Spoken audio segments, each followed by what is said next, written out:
Here we are. Hi. Hi. Paula of Zodiac Soundtracks. Thank you. Well, CV. Henriette. When we were backstage a moment ago, Yeah. I meant to ask you how the sound is. I have this little microphone that I got from Radio Shack back in the day. Yeah. It's fine. Good. I think so. Okay. This is so much better than our IG chats where it's always like flipping in and off.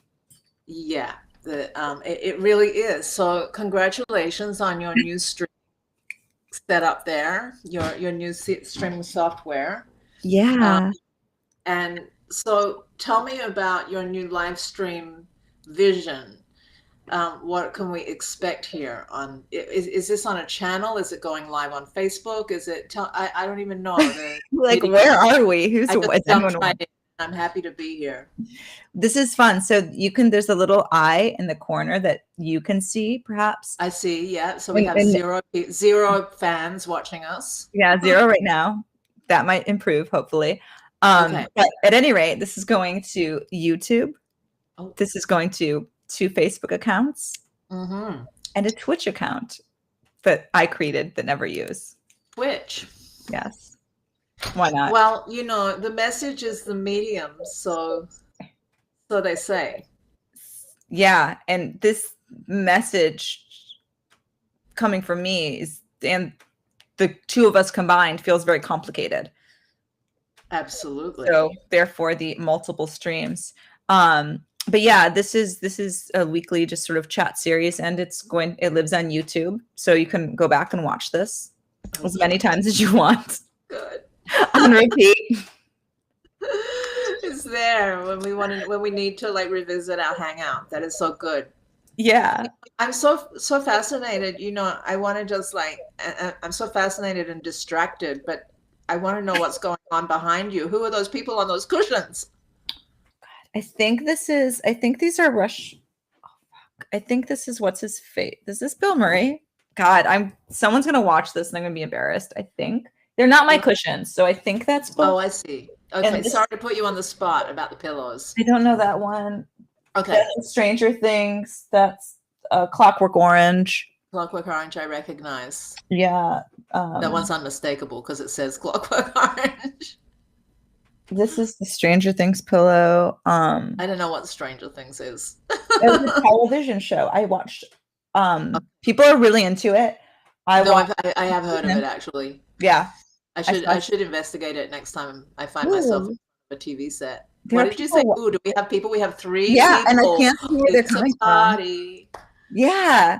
I wonder, well, if someone's watching this, if you're out there, will you try chatting? I want to see if the chat function works. Yeah.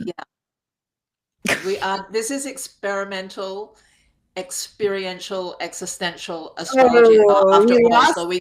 So we can experiment with anything we want. That's the fun of being an experimentalist. Exactly. I was going to say, and the fun and the risk is that we lost 2 when I said that. Oh, okay. They're not interested. No, they don't care. That's a great loss. That's their loss. Oh man.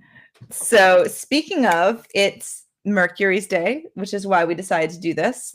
It is. Now, how are you feeling? You have Mercury. How are you feeling? Get it? You have Mercury in Pisces. Yeah. And Mercury is in Pisces right now. So you've had some kind of Mercury return, some mercurial conjunction, Mercury on your Mercury recently. What went on? How did that play out for you? Got a lot. I had I have Mercury. My Mercury conjunction is tomorrow, just in case everyone wants to like congratulate me or reach out. I don't know. It's interesting. Like I feel like I've been forcing myself to watch the transits every day and think about these things, but it's interesting. I feel like whenever Mercury goes into Pisces, I like to, and maybe this is just my mind, like the mind frame that I choose, but I always feel a little at home. Like everyone's really like confused and like they're just like stressing out because Mercury's in detriment and fall. And like, what do we do? And I'm like, I live here. This is like home for me. Like, welcome to my level. We're going to be emotional. lots of crying sometimes, lots of confusion, lots of losing keys, very short attention spans.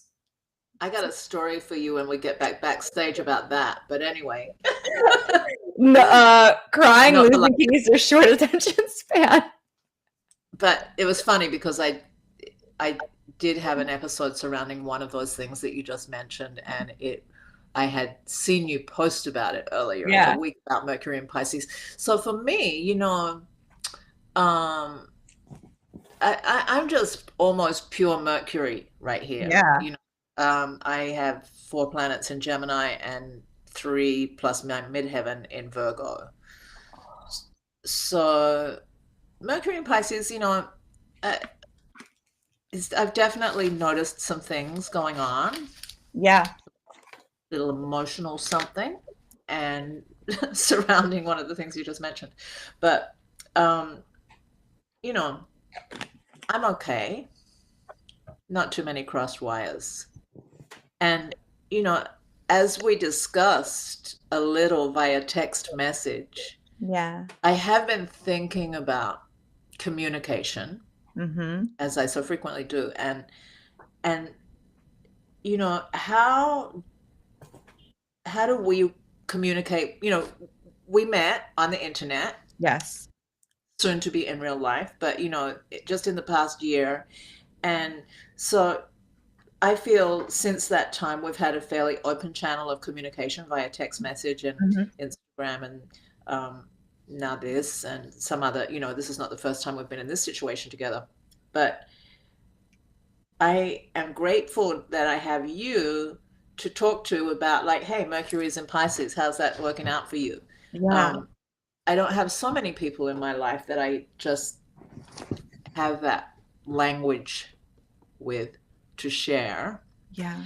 And yet, as the past year in particular has unfolded, I have set up Zodiac soundtracks, and I'm like, you know, I have a blog about astrology and music, and I have this Instagram account, and I wonder, you know, I find myself speaking in quite heavy jargon that I've learned in my studies, and yet I'm asking myself, who am I talking to? Because, you know, like, most people don't know Mercury's in Pisces, or even care to know, perhaps. And so am I trying to speak to my teachers? Am I trying to speak to my fellow students? Am I trying to, you know, confound people with these technicalities who are like my peers, or, you know, people I would normally communicate through the media, particularly of social media. So I thought about it a lot. I wrote about it, and I wanted to know how you feel about it, and if you have a position about that. Yeah. So I feel like, to jump on this, as someone who's been like, who's devoted, I would say, you know, the last 3-4 years of my life to seriously studying astrology, but who also doesn't have like a lot of friends who are into astrology. Like, I don't know if anyone's seeing this on Facebook, and I almost feel like when you start studying later in life, it's almost like you're coming out because people know you as one thing, but like you have friends that are not like into this. Sorry, I just have to interject. Yeah. Later in life. What do you know about later in life? That is relative. There goes different things, or what strange something. Later I'm older than most people think I am.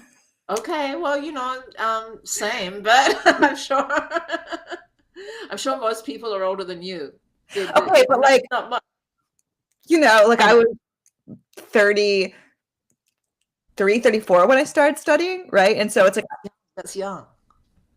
Okay, but thank you. But I've still had like, from the perspective of I've done a lot of other things in life that weren't this, right? Like when, you know, I'm gonna plug my computer in.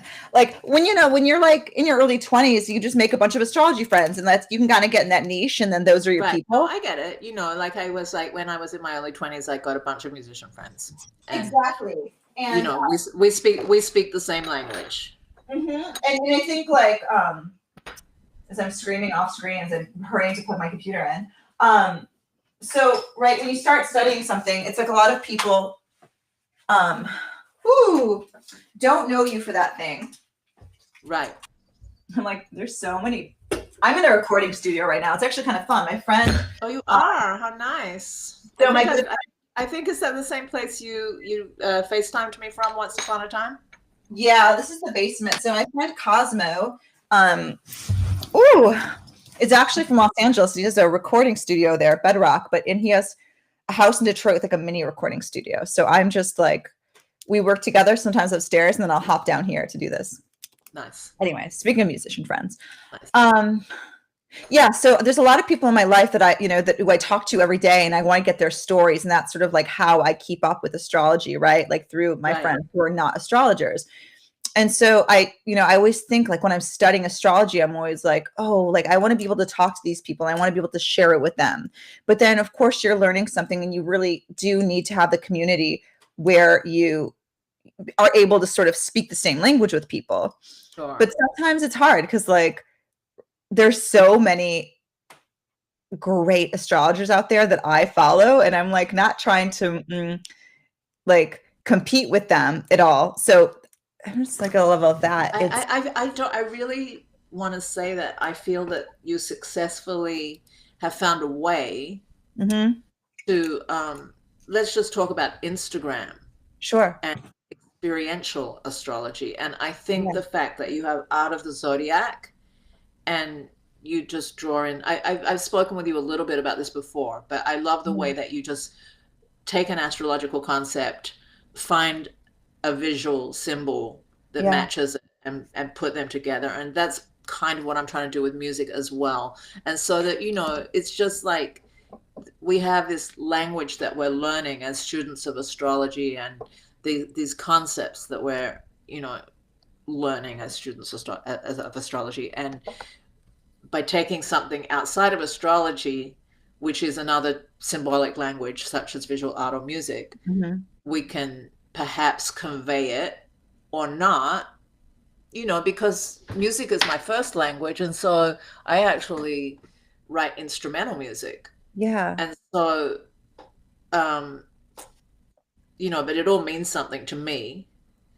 But I know that whoever's catching it, who listens or hears or, happens upon it, they don't have the same connotation for that music that I have. Yes. And so I feel that that's how I'm expressing astrologically now. And I think you do too.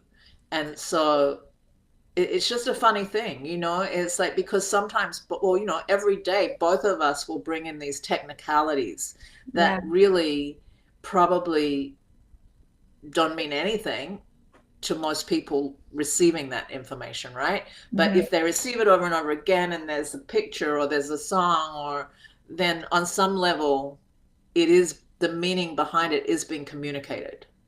And we are somehow messengers of that information, right? Absolutely. Because I think that's like, here it is, right? So we spend all day, not all day, but you're right. Like as astrologers, we just stare at these symbols and stare at these charts, and we're like, okay, like what's happening? And while I have to remind myself to keep studying every day, even though you can feel a little like astro burnout. To me, like the only way that I really learn, like I've taken so many classes, but I only really learn by forcing myself to like, to share it with others. So by forcing myself to thinking about, okay, so yeah, this transit's happening, but can I put that into a context of like explaining it to somebody who has no idea about astrology? So like, it's like that translation for me is where astrology, where I really learn how to embody it and feel it and live it every day and become a better astrologer and hopefully help others. Because otherwise, have you ever had the moment where you just like, you're staring at a chart and you're like, what's happening? I'm just staring at symbols. I mean, sure. I've had all kinds of different flavors of moments staring at charts, and one thing I do when I'm consulting with people about their chart, you know, most of them have no knowledge of the language of astrology. And so I just say, like, we'll just like forget about that this is a bunch of symbols that mean some things, but what does it look like? You know, and then sometimes it looks like an umbrella or a bird or, you know, all kinds of funny things, like a hat. And so sometimes I try and step back from the meaning that I've attached and projected onto these symbols because of what I've learned in astrology, and just be like, okay, this is a chart that looks like a bird. So something about this person reminds me of a bird, you know, and I'll like go down that place with that, you know, because it is, after all, experimental, right? And it's sort of, I think the moment that you just referred to, when that happens, that's what I do. I stop thinking of it as a notation that's full of meaning, and, you know, within these tenets of astrology that we study, and which mean different things to different people anyway within the language of astrology. You know, there's like so many different positions and takes and rules and different sets of rules, you know, like pick a team. But like, you know, I think when I have that feeling, I really, in terms of looking at a chart, I take it way back and be like, what if I just saw this was just a picture on a wall of a cave? You know, like what is it a picture of? Every time you tell me that, I'm like, oh, I love that so much. It's really fun, like especially if you are doing a reading with somebody who has no knowledge of astrology, and we are looking at their chart, you know, that's theirs. So it's really great if you can like point out something about it that makes it recognizable to them outside of the symbology, outside of the symbolism of, you know, the glyphs, and which don't mean anything to them yet. But, you know, I also think back to when I first started knowing about astrology, which is, I was maybe 12 or something, and I had a Gemini necklace. Like how old were you when you first knew you were Aries and that meant something to you? God, I was a little kid. My mother, because my mother, I used to wear it. I just lost it recently. I had a little gold ram my mother gave me when I was like 3 or so, very, very tiny. Right. So you've always had this sense of identification with Aries, but at what point in your life did you learn that you are in fact rather Gemini with your Gemini moon? Oh, wow. That wasn't like until adult life, right? Like past 30, when I really, I think up until then, for some reason, my understanding of astrology like maxed out at the birthday book. Well, you know, that is the case for most people. And I think that, you know, one of my goals in speaking with people about their natal charts is to give them this extra layer, even if it's just their moon sign, you know, like, and especially like I've been doing chart chats, which is what I call it on my zodiacsoundtracks.com website, with some real young people, with some people who are like, you know, I'm 13, 14, 18. And, you know, I'm like, wow, you know, I wish I knew that when I was 13, that not only do I have a Gemini sun, but I also have a Gemini moon and Venus, you know, like I didn't get to have all the other signs, but, you know, like, I feel like we're at a moment culturally with the explosion of pop psychology, pop astrology and pop psychology, that, you know, pop everything, I suppose. pop broadcasting, like, we're at this moment where I feel like people are really open to it, you know. So if you can pull someone's coattails to their moon sign, that's the next thing, you know, let alone, you know, just like really convey to them that this chart is unique and it's there. It's like their fingerprint, you know. That's always something I drive home as well. And that is true in most cases. except for these two 13-year-olds that were born on the same day, like 5 hours apart in New York City, Wow. that I spoke to, like I happened to be friends with both of their parents, but Yeah. their charts are really similar. But and so now I introduced them, and I don't know what that'll be like. Oh my God, that's so sweet. If anything, like I think that it's interesting. There's it's like I mean, we don't have, this is not going into the danger of pop culture astrology, but what I love so much about astrology, like when you start looking at charts and you like your own, like other people, like you go back in your life, is how just, I feel like in so many ways, astrology has been counterintuitive to what I thought I knew, right? Like the parts of myself. That's a gift right there. Mm-hmm. Like, for instance, I have no planets in Virgo, but my Mercury is in Pisces. But I my whole life I've like attracted Virgos, and thinking about like what that says about me, but also like the way that I function. Like my Mercury and Pisces functions in a way that like is so completely different than you would think, like that, like even like what I've read about like how it's supposed to, or thinking about like there's such a richer understanding when someone goes their whole life maybe having this idea of what it means to be a Leo sun, and they see sort of the nuances of their chart and like it's completely different. Or I'm completely surprised by people all the time that I thought I knew. Right. Yeah, it's it's really fun, I think, to like break out of that box of like a sun sign faction. Yeah. Like another thing I remember, like about when I was little, when the first day of elementary school, primary school, we called it in Australia, Yeah. we were split into factions randomly, Yeah. and those were your sporting teams and all kinds of things. But basically, you were against all the other factions and you're only like loyal to your own faction. And Yeah. like later in life, I was just like, what a weird thing to do to children on the first day of school, is like, basically like lump 75% of the population into the group of the enemy. Yeah. And like try and beat them.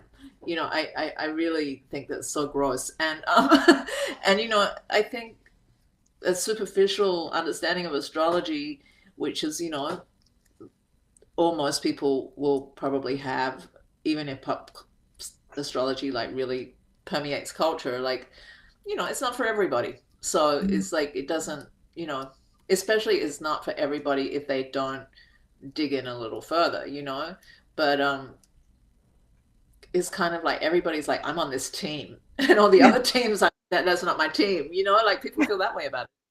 And I think like when people are somehow inspired to go further with an understanding of their own chart, that can be liberating for them in that way.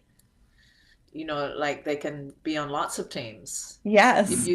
Yeah, George Clinton said in his wonderful book, if I pick a team, I can't go everywhere. I love that.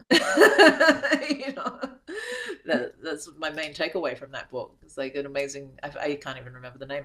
I don't even remember the name of that book right now, but Yeah. I loved it. And I remember that. If you pick a team, you can't go everywhere. So, once you start looking at your chart, you realize, you don't have to be just like on this one team. You got all these other, well, I kind of do, but Mercury, but yeah, it's just like you get the keys to all these other mansions. You don't just have to stay in your own house the whole time. It's so interesting, like thinking about sort of a topic to go down, but when people start having the whole like fate, free will debate over astrology, that can get pretty like heavy. I just think like another thing that I've like loved so much is that when you start like looking at transits, it's like really, I think there is this large space for optimism, in the sense that like you can see that there's sort of like an energy and that something's going to play out, but you never quite know like how it will. And that's like the loveliest part, is that they're like, I don't know, maybe this is my optimistic Jupiter, but there is like you can kind of, it gives you hope, right? When you can see that things are meant to Absolutely. be in a For certain me, way. it does. But Mhm. so clearly it gives you hope. It gives me hope. We're obviously optimistic people. I don't know. Where's your Jupiter CV? Sagittarius. Oh, well then. Yeah, Yeah. I have Jupiter in Aries Okay. at 15 Aries. Oh, And, no wonder your Jupiter is near my Mars. see, this is why it is fun and important to have others to make these comments to, Yeah. We get who are that. thrilled about them. I love But that. I do That means too. your Jupiter is trying my Jupiter. Just want to throw that out there. True. Yeah. It does mean that. And, I'm quite jolly, as a rule. And so I'm glad I have that, that nice, I have a nice Jupiter. It's like quintiling a bunch of things. I like the quintiles. But, so back to we're having this conversation right now, and we have 0 people watching. Yay! It's just us, just the two of us. They can watch it later, Paula. There's I know. always that. You can. I'm sure they will. And hello, if you're watching later. But yeah, it just is like brings me back. So we can just talk about, like, we can riff like that, it's fun. Yeah. And I always equate it to music, I'm like, well, we play a tune, but the audience is like maybe feeling the tune, but they're not like thinking about like analyzing it, like, oh, they went to the minor 6 right there in the pre-chorus, and like, who's thinking about that when they listen to a song except another musician? And so, of course, that's like, some people are musicians for musicians. And I think in astrology, some people are clearly on a path of being astrologers for astrologers. And that's fine. And but I don't think that's for me. I don't know. For one thing, there are so many humbling astrologers who are so brilliant. I don't think they need my input or position. I feel like I can like pass it down, to people who are not down, but like pass it on to like people who are not as informed and just want to have fun or learn a little more or learn a lot more, be inspired to learn a lot more, if that's it, anyway. I took well, did I even finish it? I don't think I did. I took a part. I partially took a course from another astrologer from April Kent Elliott. April Elliott Kent. Okay. Tell me more about it. And you don't know who she is. She has Big Sky Astrology, and she has some books. Okay. And I know her list. I like her position, and she's in San Diego, but she had a marketing for astrologers course. And so I thought I had better take this course because I don't know anything about marketing. It's like I'm not interested in it. So I forced myself to take the course. But what it could be of interest to you. So she identified, I think I got up to I didn't finish it. But anyway, basically she said. By the way, can we just say that is so I feel like that's our Gemini overlapping, or maybe that's the Aries. I don't know. It's something. I start and don't finish things. What's overlapping?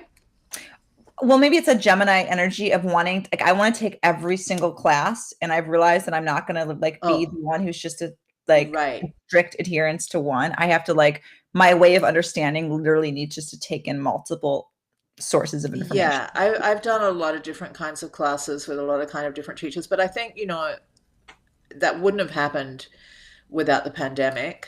Yeah. I just was at home with an internet connection and some money that I didn't expect to have. So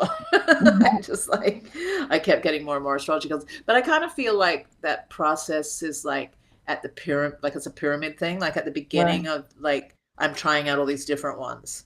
And then as time goes by, I'll probably like uh, stick with a small handful of them until like, maybe I just have one teacher, or I'm trying a lot of different teachers, and which is that maybe it is a Gemini moon thing.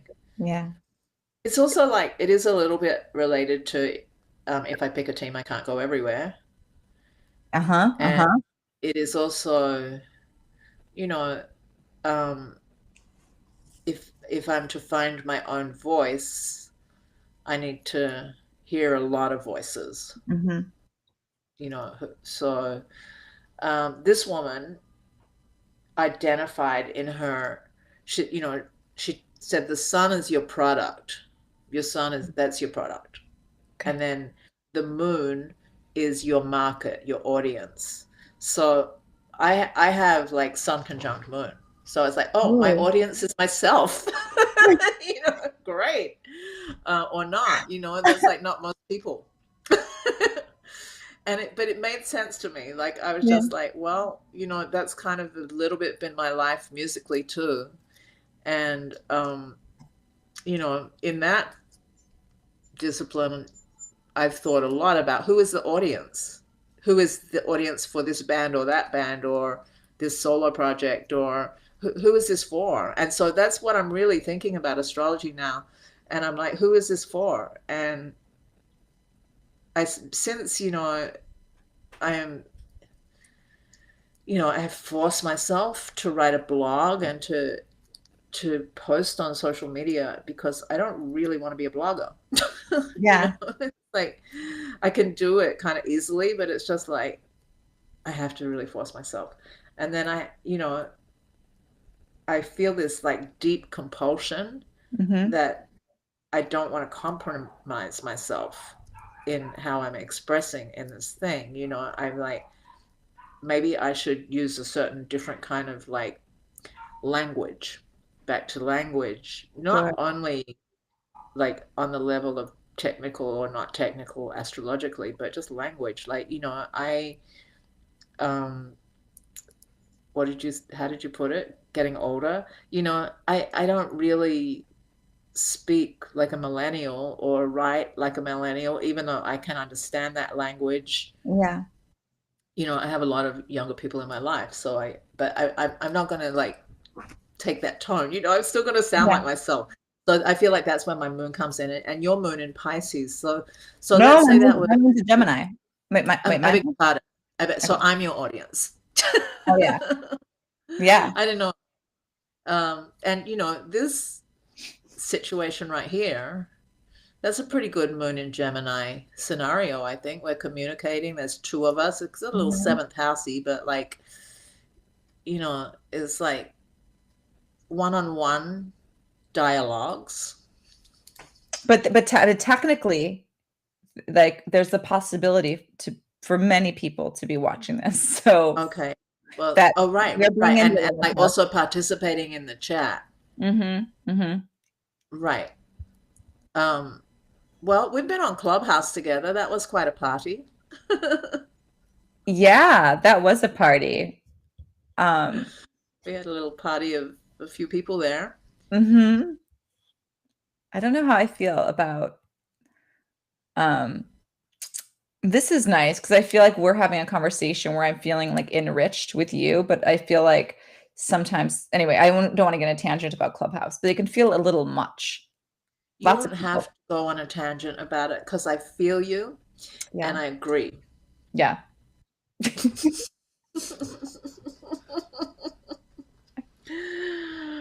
Yeah. Oh man. So But how it's a thing. It's like it's another way for people to communicate.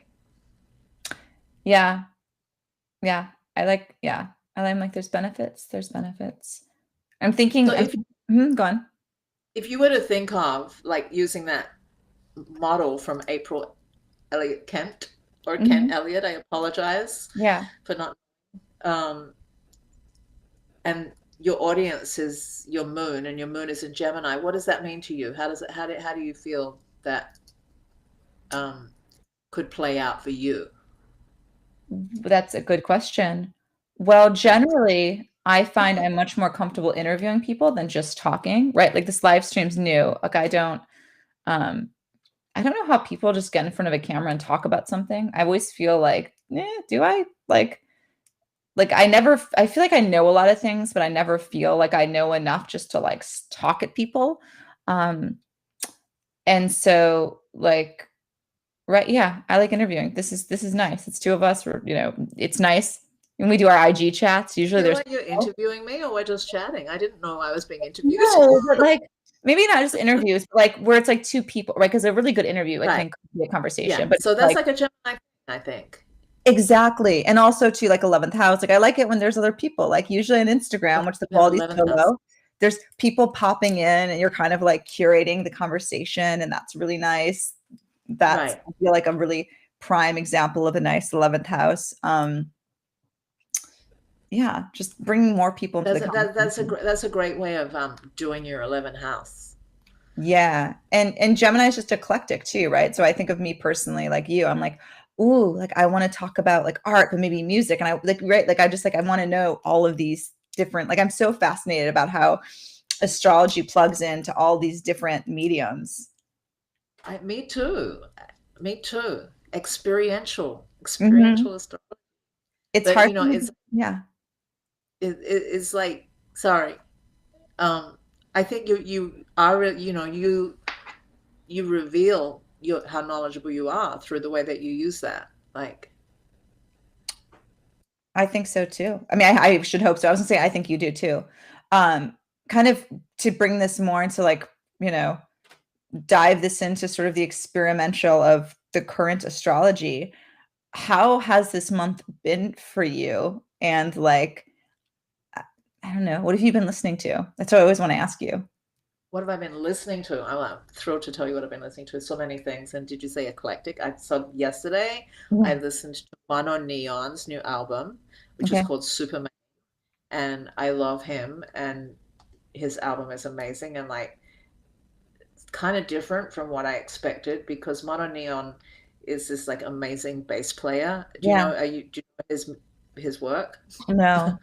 I'm gonna have to like He's watch your blog, like take all your he's knowledge. on my Instagram, but like Mono Neon like dresses up in like insane outfits, Yeah. which I'm always supportive of. And he is a bass player, like a super technical shredding bass player. Yeah. And he's done all these like funny things. I've been following him for a few years, but he'll like have a video of someone speaking, Okay. right? Say it's a video of me saying, he'll have a video of someone speaking, and then he'll go like he plays what I said on the bass, right? It's hilarious. Wow. Like but he has all the inflections. It's really amazing and hilarious. And so that he's an example actually of somebody who's taking this like really highly technical thing and Yeah. putting it in this form that's like, no one can say anything about this guy's chops. He's like a master, but Yeah. he has this like thing. So he's made all these memes and things like this of like of that thing. But Yeah. now, finally he released this album, and I was like, oh, I wonder, and he kind of has some like stuff like about his sensibilities that I'm not like that into. Like he talks about farts a lot, which is like, I'm like, okay, dude, like, fine, that's funny, but like, not funny enough for me, perhaps in a certain way that I would prefer my funniness to come. Sure. But he put out this album, and I was like, oh, I wonder what this sounds like. And it's just like, it is so uplifting. Like, it's like just sunny Jupiter Leo time. I don't know. I tried to Mm. find out what his deal was astrologically. I was like, is he Leo or Sag? Because it's just like, it's so bright. Yeah. It's just. And so I listened to that yesterday. This morning, I listened to Jackson Browne, Running on Empty, Mm. conversely, Okay. which I like to listen to when I'm trying to go on the road, because that album has been a talisman for me in that way. It's the whole album is, I had it as a child and I listened to it over and over again, and I didn't know that it was all about touring. Like I would like even like sing these songs. The lyrics were inside the record, and I think that was like one of the first records I had that was like that. And and then punk rock happened, and I hit it. I was like Jackson, and when I got older, I found that record again in a dollar bin, and I was like, oh, I used to love this record when I was little, this hippie record, and I played it, and I was like, every one of these songs is about being on the road. And I just started listening, and then I read, and it was all recorded on the road. Like some of the songs were recorded in hotel rooms, on the bus, at sound check. So whenever I want to go on the road, I start listening to that album, and then I go on the road. I love that. I just love that concept of music as talisman. I feel like that's our next chat. I want to have just absolutely. I mean, it's like a vision board, which is a popular thing, but it's an auditory vision board. So yeah, I listen to songs that like pull energies into my life that I want to experience materially. I wanted to go to Germany, so I listened to Kraftwerk a lot, and then I went. It works. Oh my gosh. So completely selfish here. I want to. No problem. I'm still trying to. It is the season.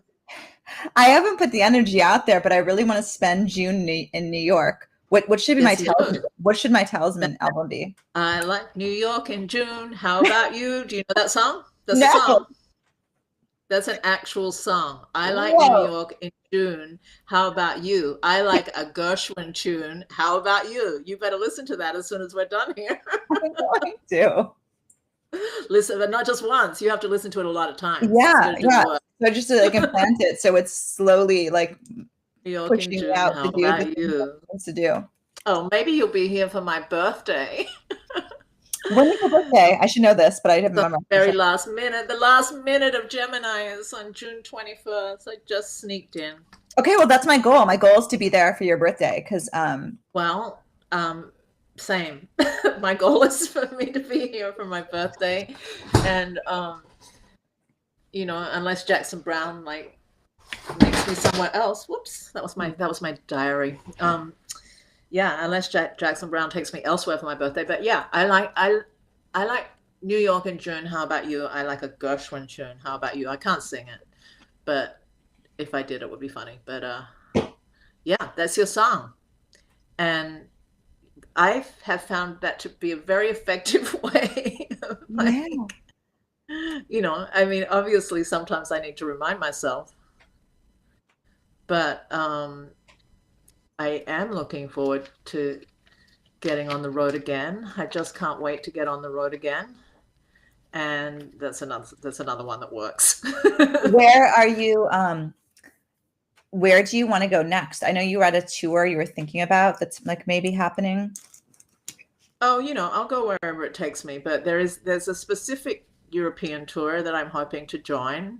Okay. But it's a little up in the air right now, of course. What with the we're waiting to see what happens with the possibility of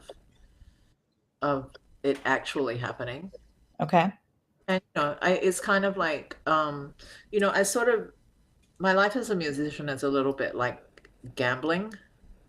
It's like a crapshoot. Yeah. So I just have to wait and see. But usually something comes up, except for last year when everything went down instead of coming up. I did have a bunch of tour dates for 2020 that were cancelled. And so now it's just like some things are like just starting to percolate, and hopefully I will be drinking coffee on the continent. I don't know, by fall. I'm hoping, but if it doesn't happen, well, then something else will happen. Maybe I'll be doing a chart chat or making a Zodiac soundtrack or something else like that. I like to keep as much of an open mind and heart about these things as I can. I think you'll be doing that regardless. I feel like you'll still be doing chart. True, I can, as long as it's like Wi-Fi on the bus. Like yeah. Yeah, that's the real dream. where is your what house is your Jupiter in your chart? It is in the 4th house. Okay. I have the keys to many mansions in my purse. I love that's a But fun way of looking into it. So it's in the 4th, and then it rules what houses? it rules the 9th house of international jet setting. Okay, I love that because And you're in order to like broaden my horizons and like, experience greater knowledge, have adventures, um, build my faith, expand my circle. I don't know. Yeah, that's a good question. I never wondered about like, I never made that thing. But yeah, it rules my 9th house. And I it's moved to the other side of the world, obviously. yeah, and it's interesting though to think that like um it's an Aries in the 4th house. That's in the 4th house ruling the ninth, but that this idea that you have the key, like right, because you might look, it's like, oh, someone like likes to be at home, but it's interesting because your home is like you said, you have the keys to many, like multitudes, right? Like, and you kind of do. I feel like whenever I chat with you, you're always in a different I apartment. literally do. I I'm like, literally do. yeah, I'm like, where are we now? Are you on a balcony? Like, what apartment is happening here now? I'm going to be on a balcony later today. Okay, I'm just in my little current bedroom right now. okay, But yeah. I love But that. You and your I mom get love around. I get around. What's mass? So, What's the longest you've stayed in one place? I had a place in Brooklyn for 13 years. That was my longest home. Okay. And that was real home. I mean, my parental home, I stayed there for 18 years. So that was the longest in Australia. And then after that, the next longest one was this place I lived in. Prospect Heights in Brooklyn was 13 Okay. years. And, you know, but I do aspire to have a long, a long-term place, but Yeah. it has to be the right place and the right situation. Yeah. And, I do enjoy novelty, like on my Gemini planets, my Hmm. Gemini Venus and Mercury. I like kind of finding myself in a different neighborhood or, you know, like, but I really do like revisiting places. That's a special thrill. Where is your Venus? In Taurus in the 10th house. Oh, Yeah. okay. In Taurus in the 8th, did you say? 10th, the 10th. No, Taurus. 10th. Yeah. Lovely. But it's opposite Saturn and Scorpio in the 4th. Okay, well, that's a It's been little a challenge. ongoing. Yeah. But at least you understand, at least you have an understanding or a framework to consider those challenges within. Totally, totally. It's interesting, and I don't know, like within the context of like moving about, I feel like the Venus and Taurus is so stable and wants to be in one place, and it like really like I like to like I'm literally like my house is filled with like food and crystals and books and just this sturdy sort of richness. It's a very tiny house. But then like all these other placements, like my Jupiter and Sagittarius and my Gemini moon are just constantly like wanting to leave. It's like a battle. Right, I feel like right, I'm right. carrying things around. Um, but yeah, I wanted to ask, I was going to ask you a question based on that.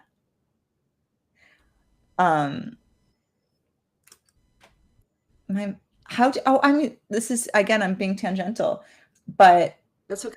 That's okay because we're experimental improvisers. I know. And I just love this. We're getting to know each other. We're having good ideas. Like now we're going to have a whole conversation based on musical talisman, which is fantastic. How did you decide to move to the States? That was my biggest question. Oh, I didn't really decide. I just did it. Okay. But it's quite a story. There's quite a story. I will say that from the first minute I arrived in New York, it had me, Yeah. like I was just like, I got to come back. I was like leaving 5 days later. I changed my ticket and left 10 days later. And And then once I left, I was on a backpacking adventure with my girlfriend in my 20s, and we had come to New York, and then we went to Europe. Okay. And once I was in Europe, I really didn't want to be in Europe. I really regretted leaving New York. And once I was home in Australia, I just was obsessed with getting back to New York. Yeah. So I felt, I was like, I just want to be there for 2 months. Like 10 days wasn't enough. And there's all these other things I want to do there. And so I came back, and I'll try and make the long story short, but Make it long. I came back planning to stay for 2 months. Yeah. And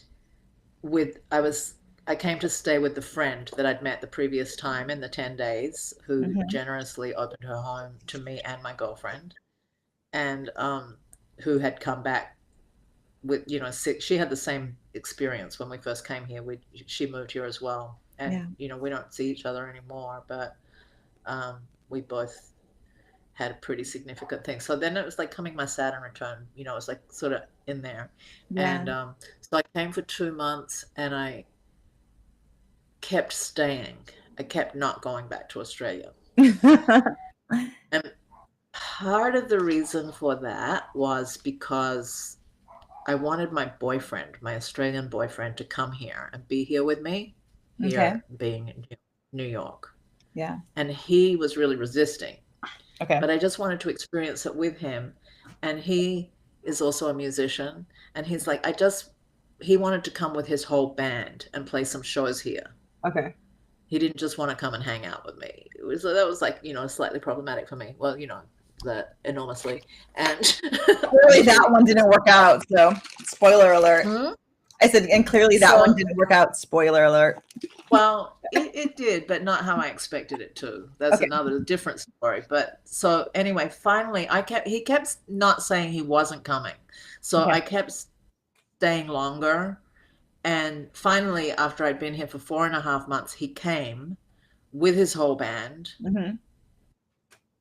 and his mother and his sister, his other friend, just like suddenly my New York adventure turned into an Australian adventure in New York. Suddenly everyone was there at this moment. It was really quite weird when I think back. And it didn't go smoothly in the first 5 days. Then I met my husband on the 5th day, who was not my boyfriend. So I met this, after being here like alone for 4.5 months, and just like all I could think about was getting my boyfriend here, and he got here, and I met this other guy, and we ran off together, and thank God I'm still friends with my ex, he's a really good friend. But I ran off with this guy, an American guy, and we eloped. Is that the one you eloped with, and you moved to Portland? No, Austin. We moved to Austin. Look at you remembering your stories. So just to recap, I think we've like 2 people joined. So Paula came to New York. Hello there. Let's see if I'm getting your story right. You came to New York. It's a Saturn return story, actually. So it is, not altogether off the Astro theme, but yeah. No, I just like. I'm recapping your Saturn return story. I'm see how good a listener I am here. So you went on a long journey. Your Jupiter 4th house left the 4th house. It went to the house that it rules. People are leaving. Maybe my story's not interesting. It's your story, my retelling of it. Okay. So your Jupiter's like, I'm going to really feel out my 9th house here. You're in New York. You don't want to leave. You make it back.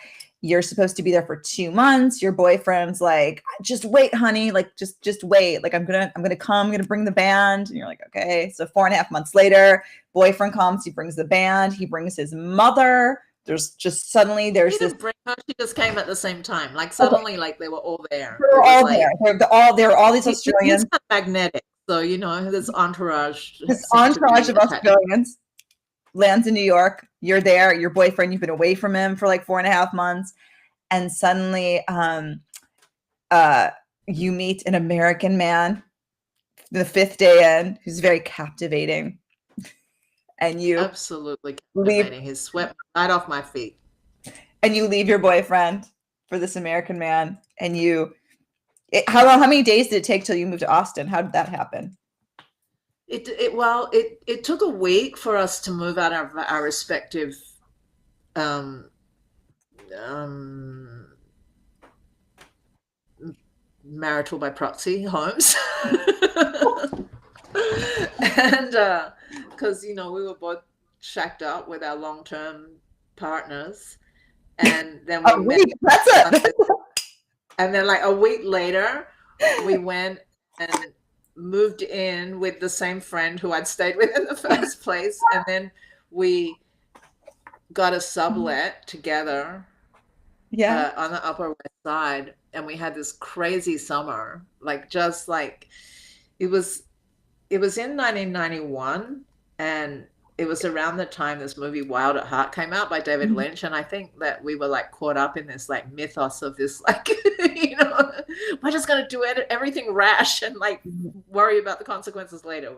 And so we did attempt, after knowing each other 3 weeks, to elope in Elkton, Maryland, which is an elopement town. Okay. Good to know.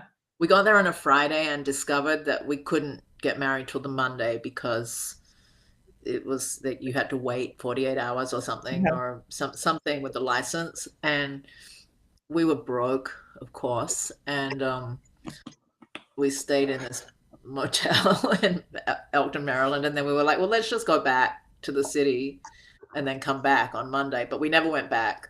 So we didn't elope then, even though we tried to. And after I think about 3 months in our place on the Upper West Side of delinquently not paying the rent, we got really like thrown out, like properly physically thrown out. Wow. with just the clothes we were wearing. So then we like got on a Greyhound bus and went to Austin, Texas, laughing. And then that's where his family was there, and somehow, I don't know, we hustled something and got some jobs and got a little apartment down there, and then we got married down there. And by that stage, we'd known each other for 6 months. So by the time we got married.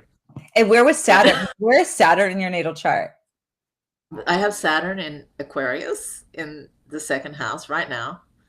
I know that. We talk about this all the time because you're doing your taxes. So this was your Saturn return in the second, and you got kicked out, like all your possessions, like you were exiled. Saturn, and like I feel like Saturn Aquarius is literally the sign of the outsider, and you were ousted from your apartment. Oh, that's so interesting that you think that. Right? I never thought of it. Right? Yeah. Whoa. I've never thought of it now. But yeah, so, and I was sort of exiled from my community because my Australian boyfriend and I were kind of like this like rock and roll couple in this scene, and like the establishment as a couple. We'd been together a long time, and we played in bands, and like no one liked it that I just like ran off with some American guy. And eventually like that guy and I moved back to Australia, and I really understood the extent of that. So I really did feel like an exile back in Australia. Wow. And what is that? What am I answering? Why did I decide to move to Australia? I don't know if that was like a very straight answer. Anyway. No, but I was able to move to America because I married this American young man. And I'm so grateful for my green card that I earned as a result of that situation. And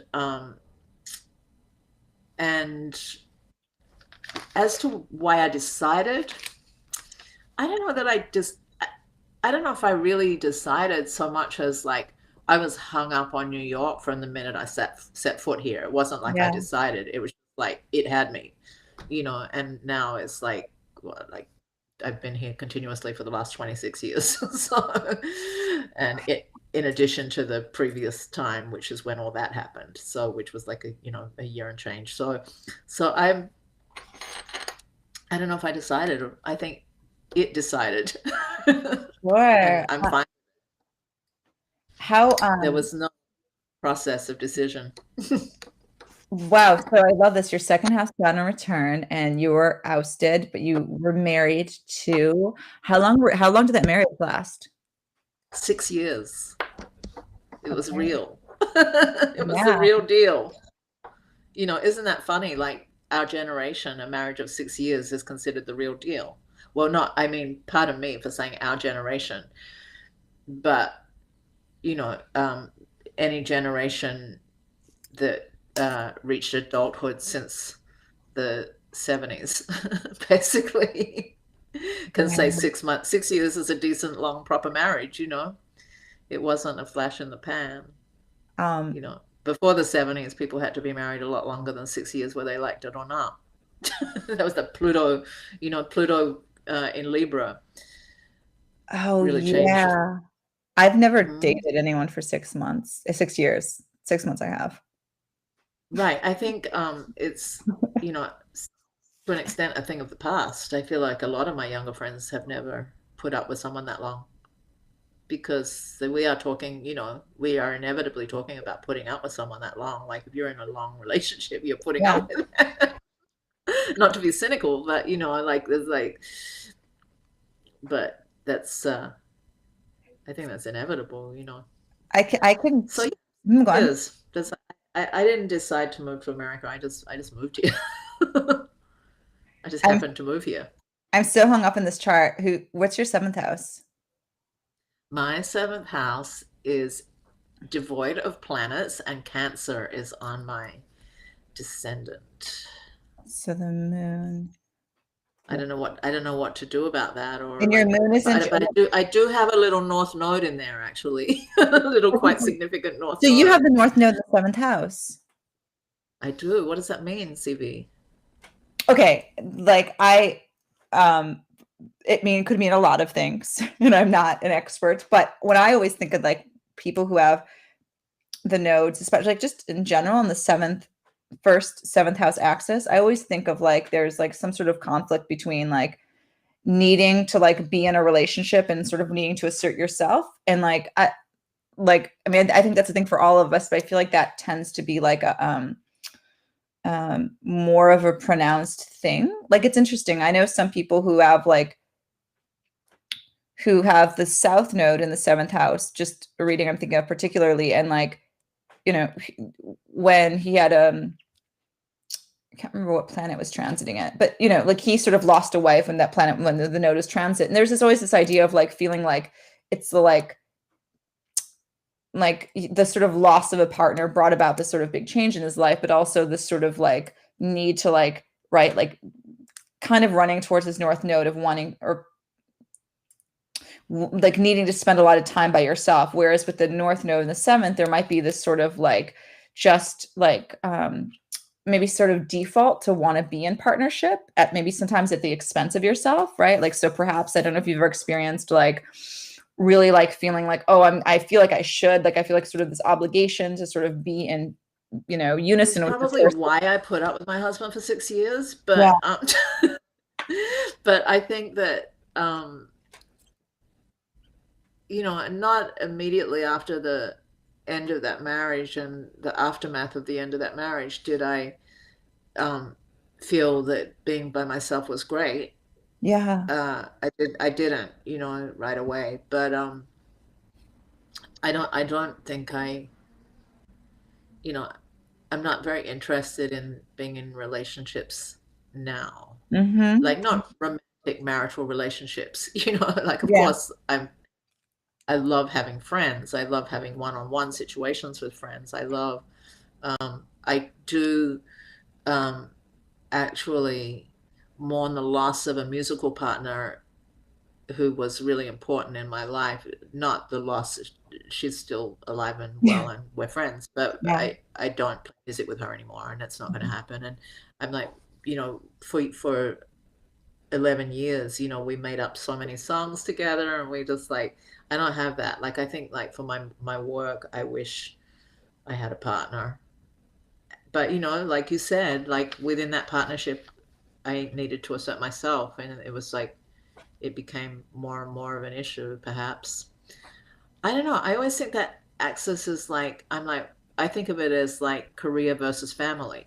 But I like what you said Hmm. too, need to be in a, because that's kind of, I basically have chosen my South Node path so far. Yeah. Like I've been like so like career first, and consequently, I went through my 30s and 40s as a woman and didn't have kids, and you know, I don't have a family, which Yeah. is fine. But I think that North Node will come to get me somehow. I gotta care for others, and I think there's no escaping because I always think because I'm in the last year, Moon and Sun in the analytic degrees of Gemini, Mm-hmm. I'm just always like just escaped having to like be like caring for like taking care of like a kid or like like all these things, and I used to really feel like I wasn't a very nurturing person. Mm-hmm. But circumstances unfolded, and I can do a little nurturing. I can, but I'm not like the most nurturing person.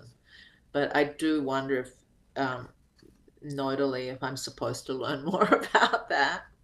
I See, don't know. Where are your nodes? And mine like, are, see, that's interesting. I always think of the like seventh, I think of like the first is like sort of myself, the seventh is like the other, right? So my self and like can be like a partner, business, whatever. But I think of so it's funny, I say this because I have the south node in the fifth house and the north node in the okay, 11th. And I feel like I can feel that access too. Like, um, I don't know. This is a whole other conversation, but I never had like a strong desire to like have children. It like literally didn't occur to me as something people do until I started dating someone with a child. Like I literally was like, oh, people do that. Like, right. my If south you're not in node. that world, it's like easy to forget that that's most of the world is in that world. Yeah, I'm like, Right. wait, that's a thing. But I don't know. My sort of fifth house, it's played out in really interesting ways. I feel like I've had a lot of Your like, fifth house. I think I've had a lot of fifth house relationships, and sometimes like, like a lot of Right, boyfriends. right. Sometimes I think that they've actually carried me away from like my 11th house goals. And anyway, so I think about Right. that, like my sort of wanting my personal joy and the things I make versus sort of like curating something with other Like people, right? moisturizer, like your Huh? moisturizer that you make. Like moisturizer. Like my You sent moisturizer. me that moisturizer that you made. It was so nice. It is so Thank nice. I you. still have it. Thanks. Yeah.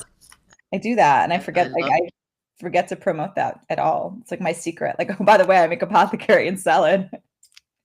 I mean, it's a wonderful, wonderful, like it's so pro the way that it's packaged and it's so luxurious. I love it. Thank Don't you. forget to promote it. I Let me know. know. A friend of mine is a henna artist. I've actually been making some collab. She just has a full skincare line, and I have been collaborating some creams with her. Um, Alchemy Henna. Collaborating creams. I love that expression.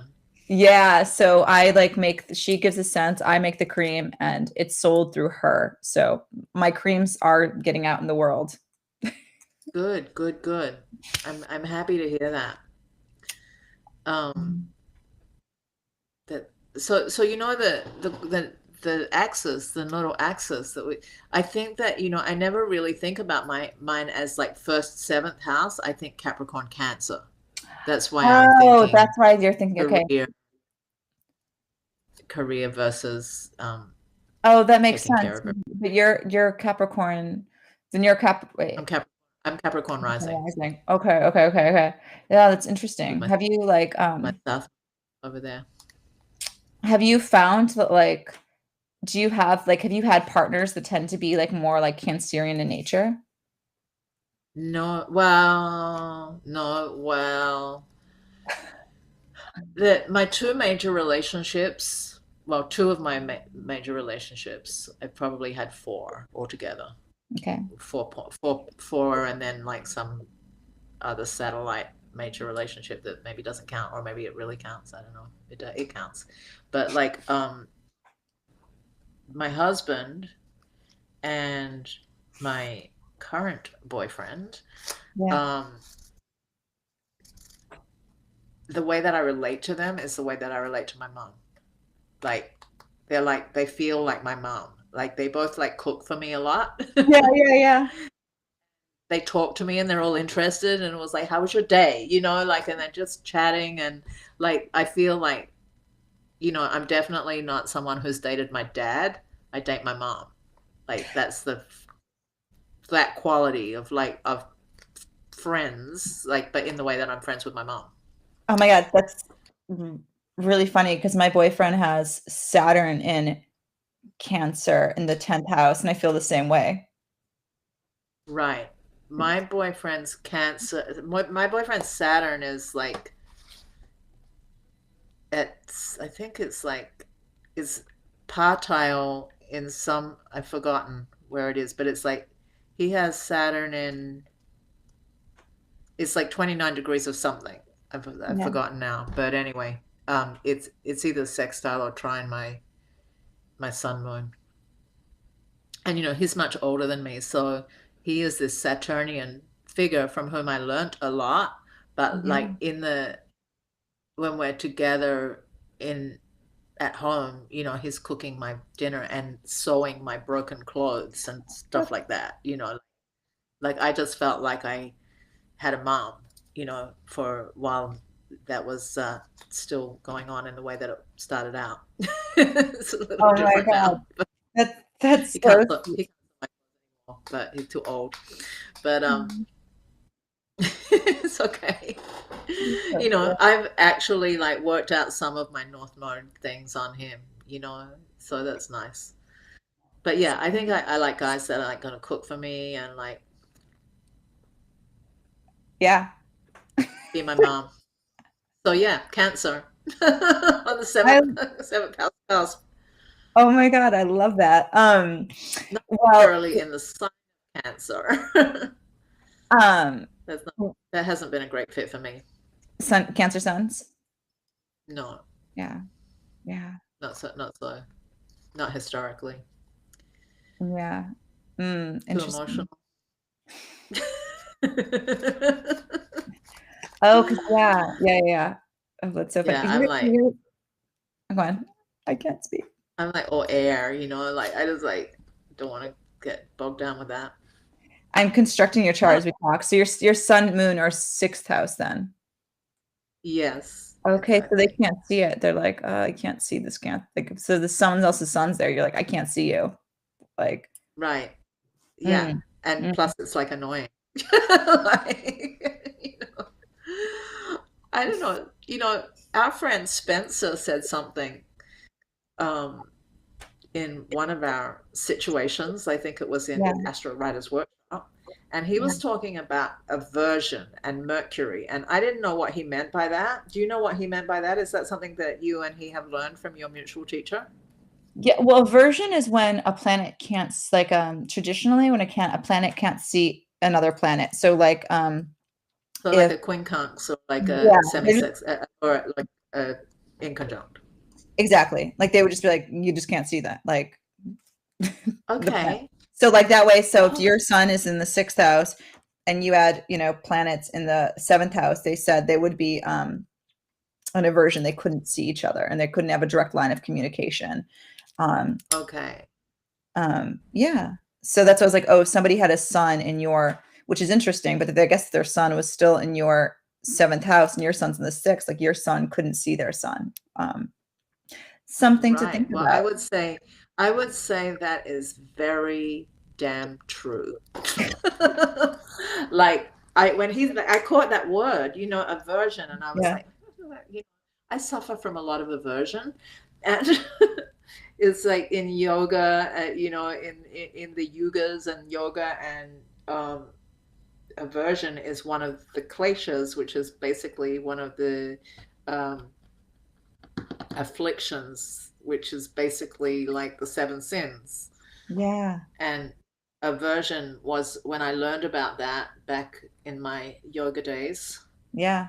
I was like, oh my God, I am like so afflicted with aversion. Like I think that like since learning about it, I've tried consciously to overcome it and like not, as my boyfriend says, let things get on my last good nerve.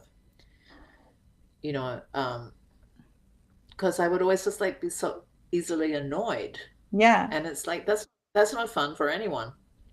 You know, most of all, no fun for me, but like it's not a nice way to be. Just like, and so aversion is annoyance, and Because you literally I can't think see, like you can't see their perspective, right? If you're averse to someone, you're like, you literally just can't, yeah, you can't see the value in it, which is a sort of blindness. oh Yeah. my God, oh my God, I'm so sorry for all the people who I was unable to see. I'm gonna try and see people more from now on. Oh, that totally Uh, makes, but yeah. uh, Which is interesting. yeah, Like, no, I go got on, go better. on. I got better at it, but go ahead. I have Yeah, to, that's I have, I meant to ask you that. oh, I was going to say I have to hop off in a minute because we're at 1 hour, Yes. 15 minutes. But the other thing I was going to say is that we'll continue the chart talk off the live stream. But I'm curious to know because your progressed sun at some point would have gone into Cancer. And so like I'm wondering if you like at that point, like if there was a point in your life where you were attracting a lot of Cancer people, even though they annoyed you, and if it was some sort of mirroring Did I happening. say they annoyed me? Did I say Cancer people annoyed me? You said that. I didn't say that. What'd you say? They're too emotional. You can't date I them. didn't come right out and say it. Okay, well, I was feeling that. I'm just wondering Maybe. if there was some mirroring happening because if there was a point in life where you were drawing them in because of your progressed Cancer sun. Well, I think that you're onto something. Oh, look at I the got my actual Leos now. investigation. Oh my goodness. Yeah. It's never ending. Hey, it is so good to just like sit here with you with all these like little pretty balloons around I us. Like, know. is that what they are?